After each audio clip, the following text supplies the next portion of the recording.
I'm Peter Adamson, and you're listening to the History of Philosophy podcast, brought to you with the support of the Philosophy Department at King's College London and the LMU in Munich, online at historyofphilosophy.net. Today's episode will be an interview about the reception of Arabic philosophy and science in the Renaissance with Dag Nikolaus Hasse, who is professor of philosophy at the University of Würzburg. Hi, Doug. Hi, Peter. Thanks very much for coming back on the podcast. It's great to be here again. People with long memories who are listening to this may recall that you have, in fact, been on before. You were on with Charles Burnett to talk about the medieval translations of philosophical and scientific works from Arabic into Latin. And so I was thinking maybe we could start by having you just kind of bring us up to date now that we're in the Renaissance. What's been happening with translations from Arabic into Latin since we last met, so to speak? Yeah, there are translations from Arabic in the Renaissance too. When you think of translations from Arabic into Latin, you think of Toledo, obviously, and you think of the Middle Ages.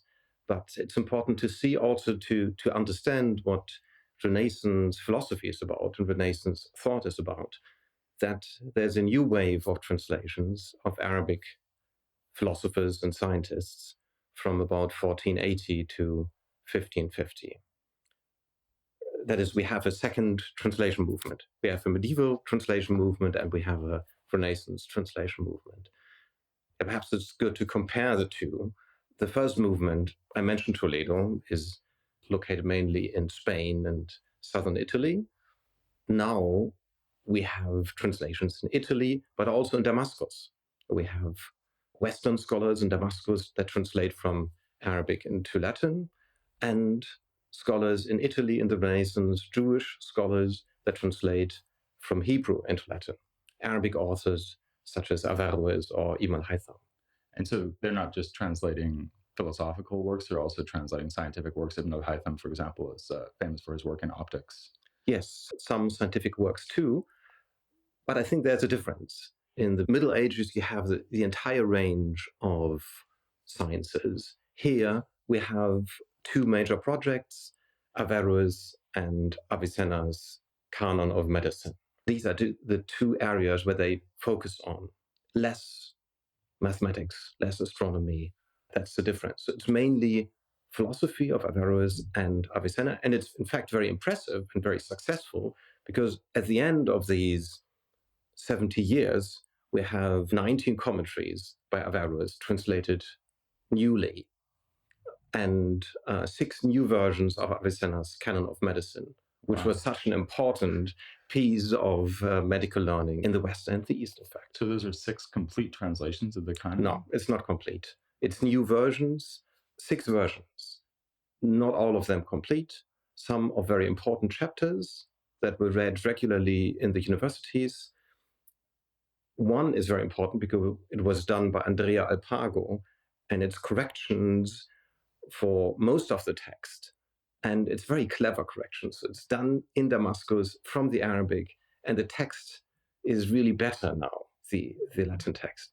In 1521, Alpago returns to Padua from Damascus, and his colleagues in Padua University are enthusiastic about it. And they convene and they recommend you should read this Canon version, these corrections. And there are many corrections. So they appreciated his work. Yes, it gets printed, and you have major printing enterprises with these new versions of the Canon. That actually is another difference between the medieval period and the Renaissance, obviously, which is now that we have printed books. And in a big book that you yourself published about this whole process of transmission of Arabic learning into Latin, at one point you give some statistics for printed editions of works from basically scientists and philosophers in the Islamic world. And I was wondering if you could kind of tell the audience what we can learn from these statistics about how many printings there were of various authors, like who was most influential and so on. Yeah, it's only one page in this book. But it's a really interesting page. Yeah, and I love this table. It's about it's a list of the printed editions in Latin of Arabic authors after the invention of printing until 1700. what we get is 44 Arabic authors and a list of Arabic names, such as Averroes or Avicenna, and then the number of these editions. And for Averroes, you don't get 10 or 20 or 30, you get 114 editions. 114 editions, and some of you may know these editions can be really long. These editions can be really big, multi-volume editions, for instance, of Averroes, the long commentaries, every line in a long commentaries on Aristotle, every line in Aristotle is commented upon. And you get 13 volumes of, is only one edition. Or Avicenna's Canon is a 5-volume book. These are, Avicenna has 78 editions, all in all, in the Renaissance. Ibn Masawai, Mesoi, 72, and Razi, Ibn Zakaria, Razi, Razes, 68. These names were known to basically everybody in the Renaissance because you would find these books on bookshelves. At that point, as today, it was a commercial enterprise. If you print something, it doesn't sell, you don't print it again. You can see that this is part of the general learning of the time. And if you compare it, for instance, to other famous figures of the history of philosophy, take Peter Abelard or Roger Bacon. They're printed once or twice, but 114 is a difference. When you say 114 editions, maybe one thing we need to emphasize here is that a single edition produces many copies, right? So yes, I don't know what the average print run would be. I can't tell. But we're talking about, we're not talking about 114 individual copies of books. We're talking about thousands of copies of books. Yes. Right? Yes. So that means that Averroes would presumably have been available in any decent library that had a philosophical collection anywhere in Europe. Is that right? Absolutely, yes. The major printing places for these authors were Venice, Lyon, and Basel in 3 different countries. And you can see the effects.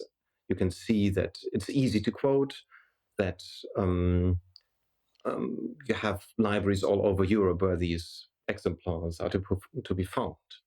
And if you ask humanists, for example, take Erasmus, you ask Erasmus, do you know these names, Averroes, Avicenna, Mesoi, Razi? He would probably say, oh, yes, of course I know them, but I don't like them. It's bad Latin and it's not very educative to read them. But my colleagues in medicine and philosophy, of course, they read this. In his education, in his university education, come across it. But he would not necessarily like it. Right. Let me ask you about that and the use of these texts by scholastics in the universities as opposed to the humanists.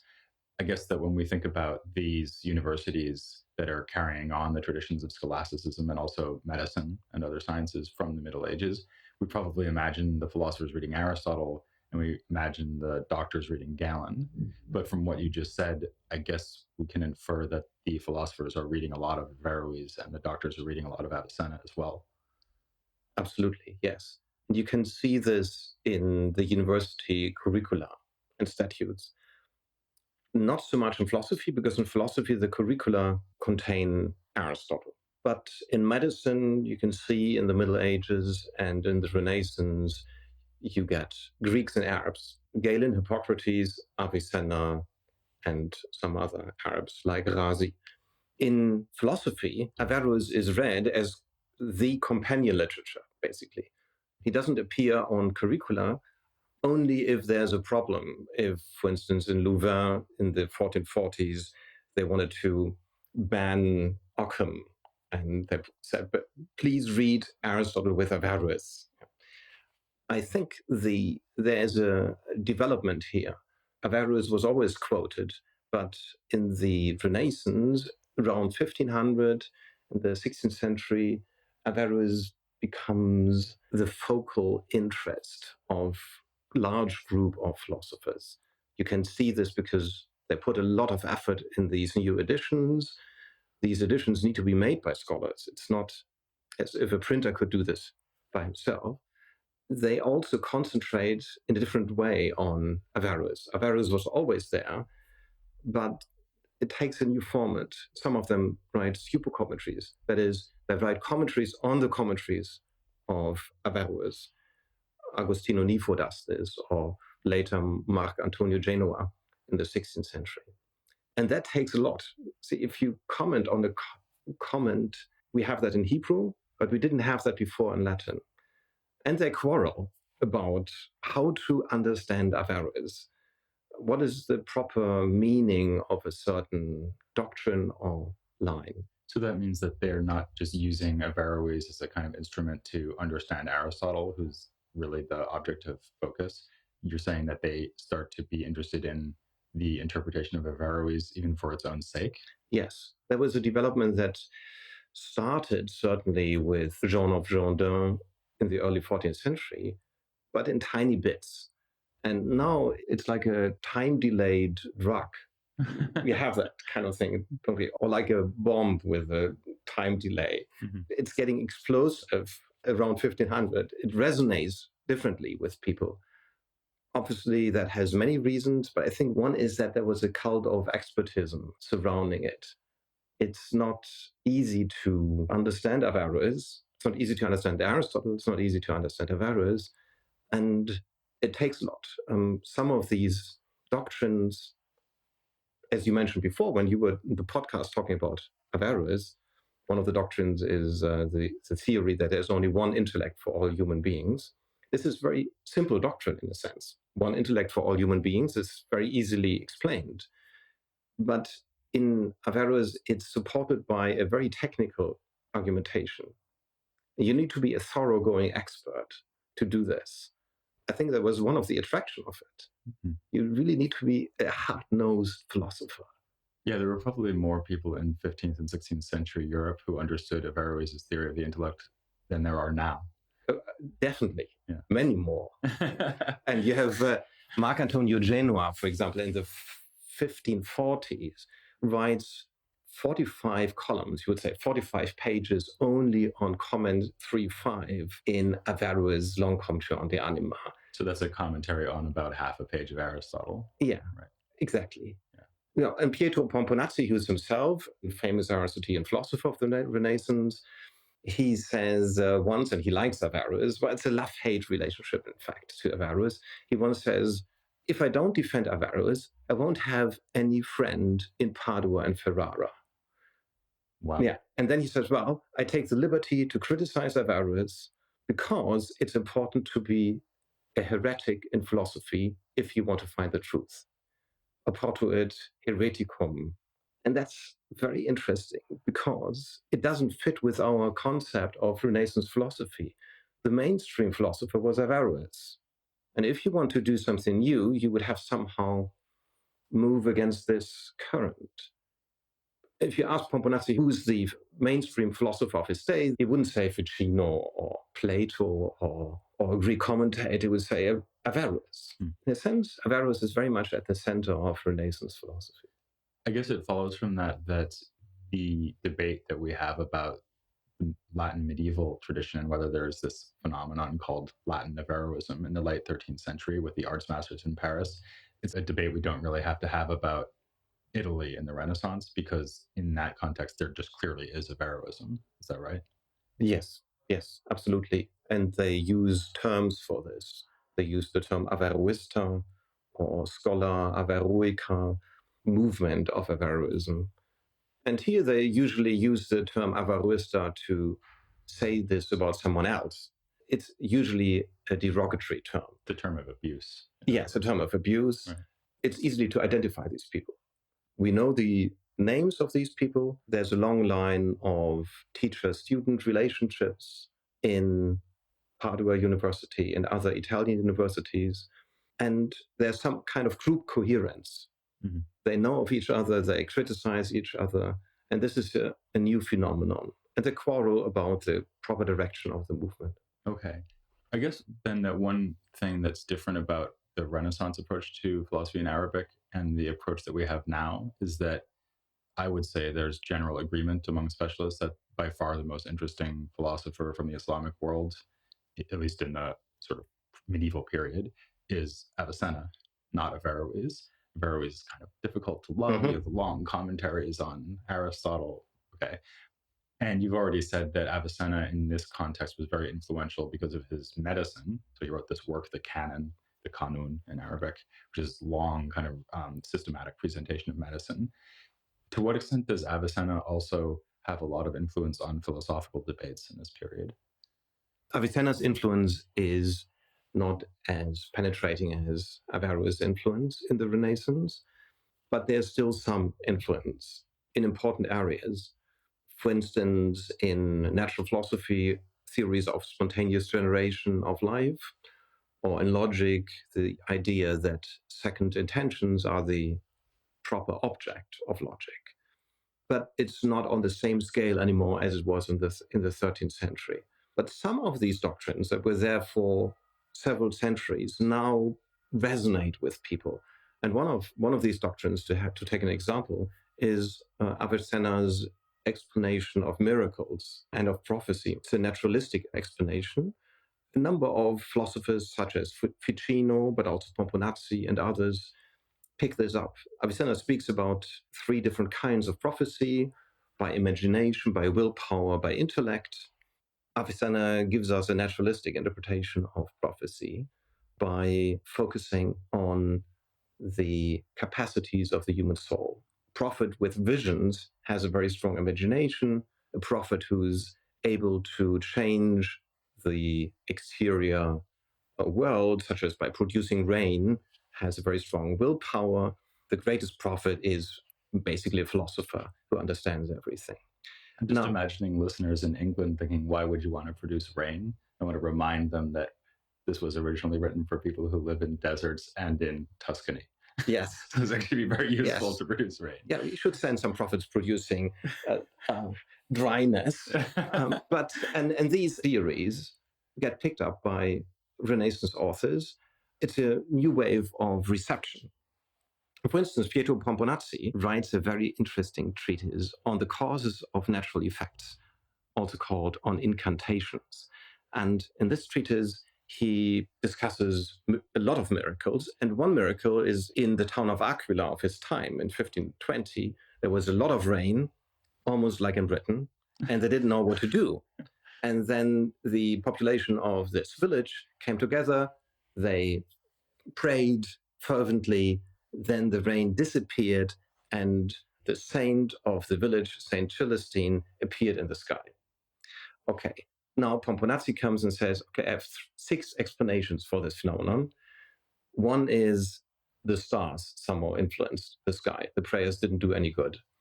The second and third is by basically Arabs. It's because the prayers influenced over long distance the sky by emitting vapors or directly by immaterial causation of material effects. And this later theory would be by Avicenna. Kindi would have a theory where you emit rays, and then he has other explanations, such as that it was a psychological kind of problem with his population. They just thought that there was something in the sky. So why does this resonate with Pomponazzi and other scholars in this time and not before? Perhaps because religion was a topic of philosophical thinking, very much so, and reform of religion too.